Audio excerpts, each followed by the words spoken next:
Hello and welcome everyone to today's Tsunami Phenomena Awareness Forum. Through this forum, we will discover this tsunami, how tsunami happen, precaution to cope with early sign of tsunami, and how we can raise the awareness of tsunami among our viewers. Overall, it was to discover the disaster of the tsunami, either it was during the tsunami, pre-tsunami, and post-tsunami. Before we start with our topic, I will introduce myself first. My name is Anjali and I am the moderator for today. Lately, I have been interested in this topic and I have been doing some research regarding of this topic. I am so grateful that today I have three guests which are passionate as me on this topic and expert that have involved on this tsunami phenomena, either it was directly or indirect. Through this chance to interview three of you, I am hoping that all of us can share our insight and deeper knowledge about tsunami to the viewers.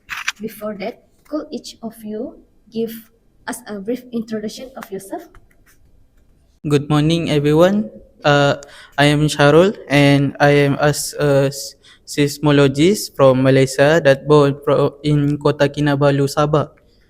I hope that we can share our knowledge and insight regarding this disaster, and I'm gladly to meet you all. Good morning, everyone. I am journalist for Everyday for Everyone News Company. My headquarters is located on San Francisco. It is just a big honor for me to be a guest for today's forum. I am currently studying for PhD and I am major in meteorology. Good morning to everyone that attend this program. So before I start, I'm gonna introduce myself. So I'm representative and volunteers from United States National Tsunami Warning Center, or also known as NTWC, that based in Palmer, Alaska. So NTWC is operated by NOAA National Weather Service. So I'm so grateful for being guest for this forum today. Thank you all for the introduction. Today we are going to talk about Tsunami Awareness Forum. Based on my research on the internet, tsunami is a very large ocean wave that triggers from volcanic eruption, earthquake, and landslide or rockfall. It is just a deadly disaster that are destructive to geographical structure, living creature, building infrastructure, and damage to the electrical and water supply. Can everyone elaborate more about the tsunami that trigger from earthquake, volcanic eruption, and landslide or rockfall? Okay. Thank you for your question, Anjali.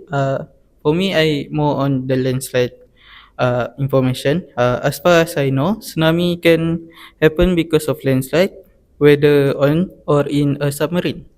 A landslide along the coast can push a large amount of water into the sea, disturbing the water and creating a tsunami.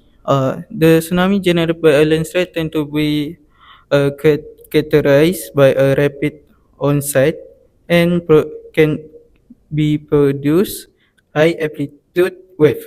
This wave propagate outward from the landslide site and can travel across ocean. Landslide tsunami typically affect smaller, more localized area. However, they can still cause a significant damage and pose risk to nearby coastline and communities. That is right. A tsunami also can be caused by a volcanic eruption. This is because which can displace a great volume of water and generate extremely destructive tsunami waves in the immediate source area. According to this mechanism, waves may be generated by the sudden displacement of water caused by a volcanic explosion, by a volcano slope failure, or more likely by a phreatomagmatic explosion and engulfment of the volcanic magmatic chambers. As for the example of the largest tsunami, uh, on August 26, 1883, after the explosion and collapse of the volcano of Krakatau in Indonesia. This explosion generated waves and it reached 135 feet. It destroyed coastal towns and villages along the Sunda Strait in both the island of Java and Sumatra. It killing 36,417 people. Okay, first of all, a tsunami also can happen because of the earthquakes. It can be generated by movement along fault zone associated with plate boundaries. So the region where two plates come in contact is a plate boundary, and the way in which one plate moves relative to another determines the type of boundary. So, for instance, spreading where two plates move away from each other, subduction where two plates move toward each other, and one slide beneath the other, and transform where two plates slide horizontally past each other. And most strong earthquakes occurs in subduction zone where an ocean plate slides under a contentional plate or another younger ocean plate. Anjali, did you know any historical tsunami disaster that has happened in this world? Yes, of course, I have read on the news about the tsunami disaster. If I'm not mistaken, on 2004, there was a tsunami on the west coast of northern Sumatra, Indonesia. The tsunami is very destructive as it hit the coast of several countries on south of Southeast Asia, such as coastal area of Indonesia, Sri Lanka, India, Maldives, and Thailand, and as far away as East Africa. Can Cheryl elaborate more about the events of tsunami on Sumatra, Indonesia in 2004? So, Anjali, on 26 December 2004, 7:59 a.m. local time, and at a 9.1 magnitude, the tsunami is happened. It was triggered by the undersea earthquake. The quake has swept along the Indian Ocean, destroying coastal community with wave that in certain locations reached the shoreline at a height of 9 meters. Okay. Apparently, the disaster lasts for about 7 hours. With the large wave and prolonged period of tsunami has triggered loss of life and place. Almost all of the place infrastructure are damaged by it. According in the analysis made, the tsunami has killed at least 225,000 people across a dozen countries with Indonesia, Sri Lanka, India, Maldives, and Thailand. In northern Sumatra Aceh province only, there are about 200,000 people was killed. Meanwhile, tens of thousands were reported dead or missing in Sri Lanka and India, particularly on India, Andaman, and Nicobar Island territory. That is right. According to my latest research, apart from that, there are quite a few tsunamis disaster, such as on the 11 March 2011, due to the earthquake in Tohoku, Japan, at 9.1 magnitude earthquake, it has triggered the tsunami to happen. The earthquake caused significant vertical displacement of the seafloor, it generating powerful tsunami waves that reach height of up to 40 meters or 130 feet in some areas. It washed up to 5 kilometers inland along the northeastern coast of Japan. Apparently, there are some extensively destroyed of the buildings, infrastructure, and residents because of the tsunami's flooding of coastal areas. Approximately, there are 16,000 individuals that died in the tsunami, while thousands are hurt and missing due to when missing as of the tsunami's effect. As due to the failure in cooling system, the tsunami also brought about a nuclear emergency at the Fukushima Daiichi nuclear power plant. In order to save the impacted people of the tsunami, the Japanese government and international organization launched a massive humanitarian and relief effort. It was focusing on the search and rescue operations, providing emergency shelter and medical assistance as a part of the to restore the infrastructure that that are extensively destroyed because of the tsunamis. The tsunami is located on Lituya Bay, Alaska on July 9, 1958. The tsunami caused by rockfall has happened 1,700 foot wave and it was highest record ever for a tsunami. The rockfall or a landslide on the location has triggered the tsunami to happen. A massive rock slide into the bay triggered wave that reached head of up to 1,720 feet, same as 524 meters, causing devastation along the shoreline. Oh yeah, Sharul. I also read about the 1960 Chilean tsunami. The tsunami is also known as the 1960 Valdivia earthquakes. Tsunami was framed by the largest earthquake ever recorded in history as a magnitude 9.5 earthquake that struck off the coast of Chile on May 22nd, 1960. Yeah, that's right. The 1960 Chilean tsunami has deeply impacted citizens that live on the Chilean coastal area.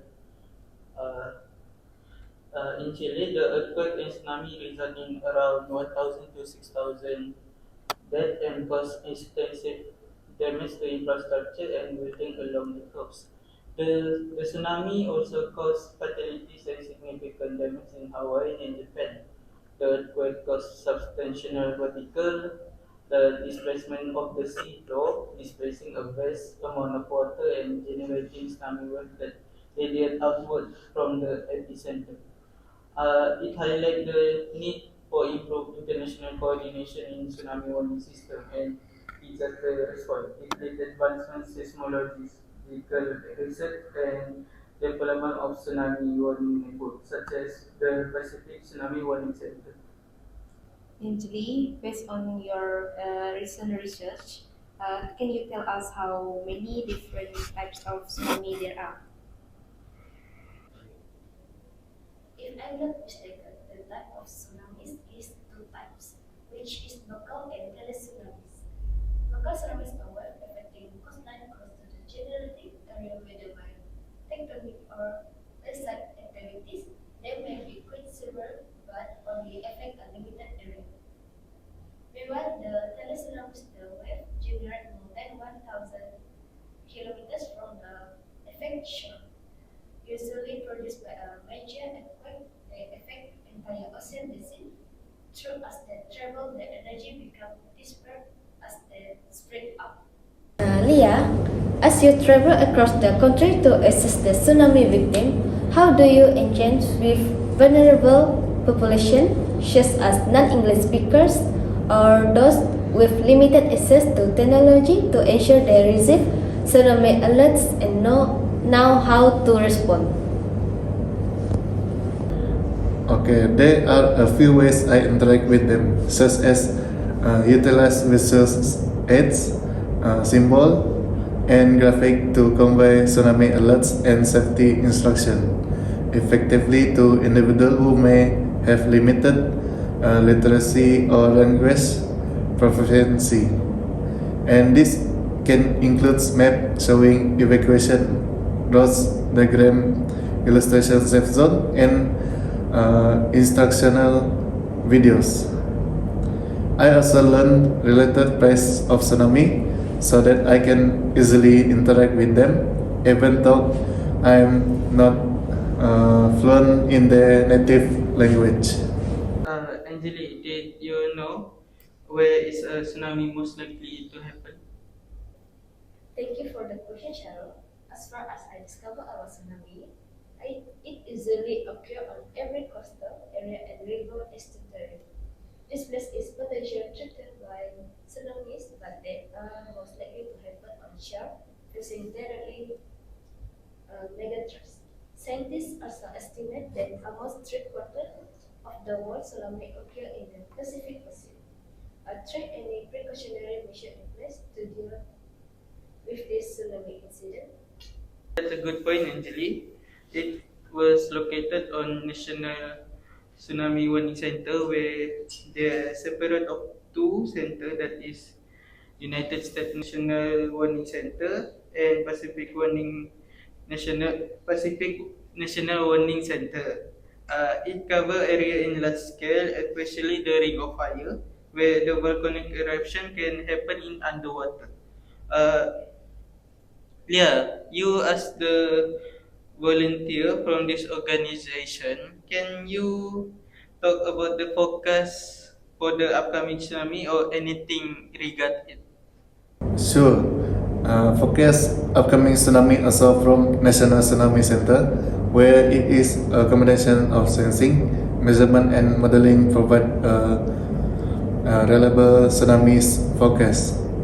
Their mechanism that been put around the ring of fire to know when the tsunami occurs, how much speed the tsunami to reach on shore, and when it will arrive on shore. The mechanism is called DAT, Deep Ocean Assessment and Reporting of Tsunami. Wow, it sounds so cool, right, Cheryl? Yep. Yeah, I was so curious about it. Is it about the DART system that your organization handled? Sure, Dorothy. This monitoring system will be handle the real-time report on the movement of the ocean to National Warning Center. Whether there is anomaly of waves in the ocean, such as height, speed, and activity underwater. And this system is separate to three parts, such as recorder, surface buoy, and acoustic transmission link. Understand. It means there are many precautions being made to monitor the water wave to detect it. So if tsunami may happen, and all this handled by National Warning Center, and I am glad to hear that. And Dorothy, how do you think we can use education to give citizens a better understanding of the tsunami? In my opinion, I think we should embed this awareness ever since their adolescence. The Ministry of Education should even include tsunami awareness in geography or science classes. Through this subject, the teacher should teach and spread about the risk of the tsunami, how to detect it, and the early warning symptoms. Moreover, the teacher or lecturer should educate students on how to recognize natural warning signs such as earthquake, volcanic eruption, and unusual sea behavior. The teacher also should teach them how to learn about the evacuation routes and basic survival skills during a tsunami. This will help them minimize the risk of tsunami effect. Did any others guests of today's can elaborate and have their opinions regards of how to increase the awareness of the tsunami among the citizens and the viewers? In my opinion, we can put it on TV or make a brochure.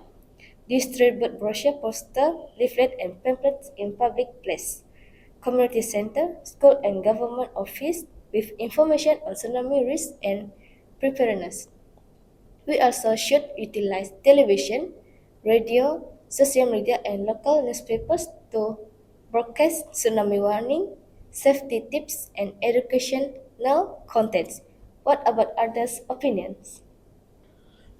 For me, we can write on the brochure about the difference between normal tidal wave and tsunami. It will help the citizen who are not professional in this field to have a better understanding about the difference about tidal wave and tsunami. Yeah. Okay, for Leah. Can you tell us how we could know and differentiate the normal tidal wave and tsunami? Thank you for the question. Tidal wave are wave created by the gravitational force of the sun or moon and cause change in the level of water bodies. Meanwhile, the tsunami is a series of water waves caused by the displacement of the large bodies of water. They generally have a low amplitude but a high wavelength. A tsunami generally go unnoticed at sea but prominent in shallow water or land. My opinion as a journalist, we will emphasize on preparedness to evacuate the early warning signs of tsunami. Our goal is to focus on practical steps individuals and communities can take to prepare for tsunamis, such as knowing evacuation routes, assembling emergency kits, and stay informed through official channels. We will also highlight success stories of preparedness rather than fear in using anecdotes, the measure and accurate language to describe the severity and potential impact of a tsunami event also will be used on our journal. To avoid the fear anecdote, usually we will often avoid sensational headlines or overly dramatic imagery that could unnecessarily alarm the public fear anecdotes. Okay, how we can cope with the trauma and depression that we receive from the tsunami events? Okay, Dorothy, can you answer my question?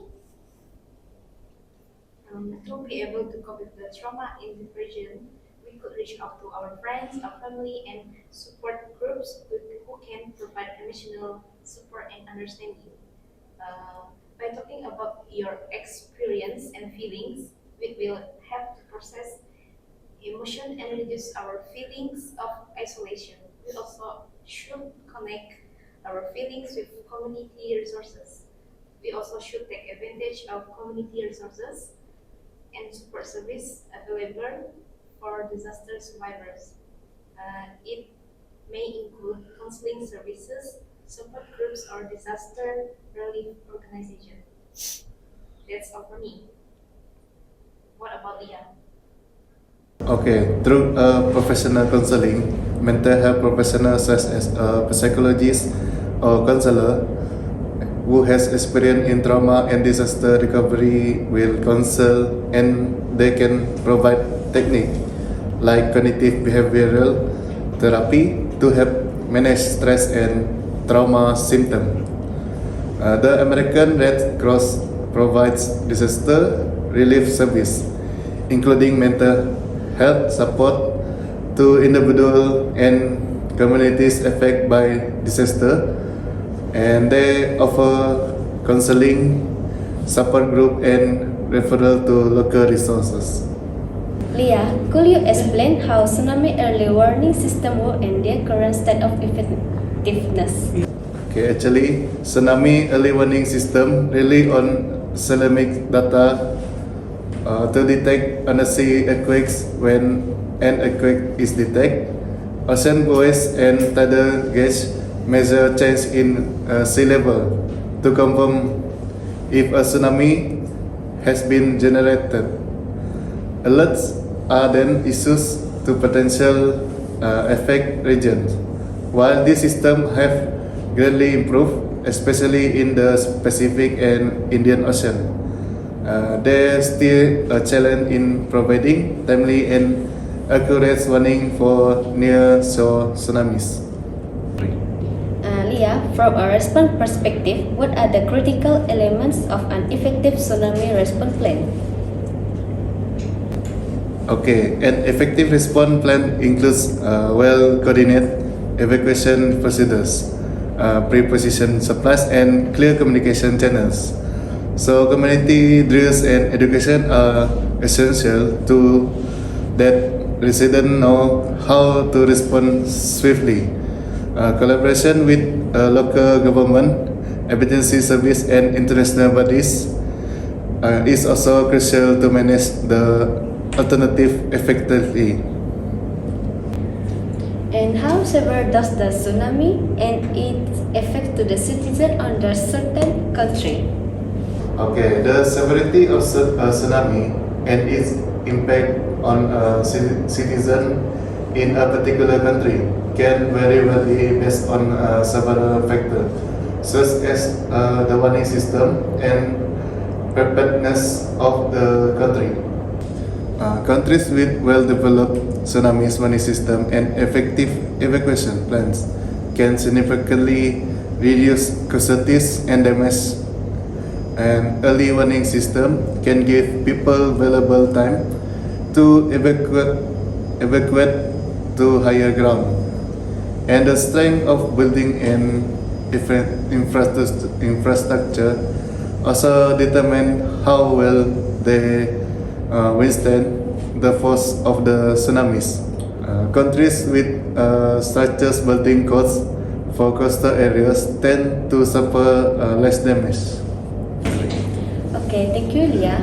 For Dorothy, how to understand more about the tsunami chronology as of your experience as a journalist? To understand more about the tsunami chronology, as for me, I would recommend to watch the tsunamis related events such as documentaries or educational videos.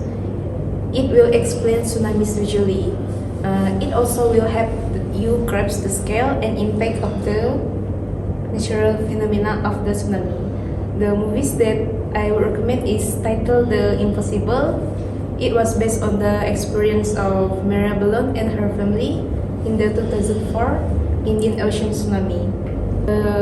The movie will portray the real-life adaptation of the tsunamis.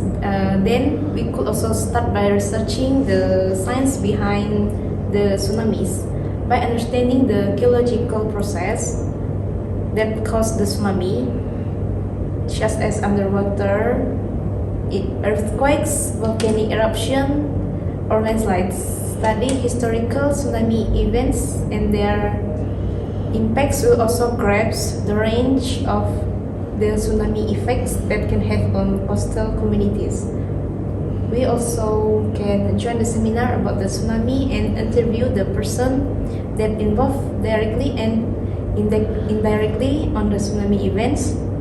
Either it was on the pre-tsunami, during tsunami, and post-tsunami. That's all from me. Okay, thank you, Dorothy. For Sharul, how can urban planning mitigate the impact of tsunami on coastal cities?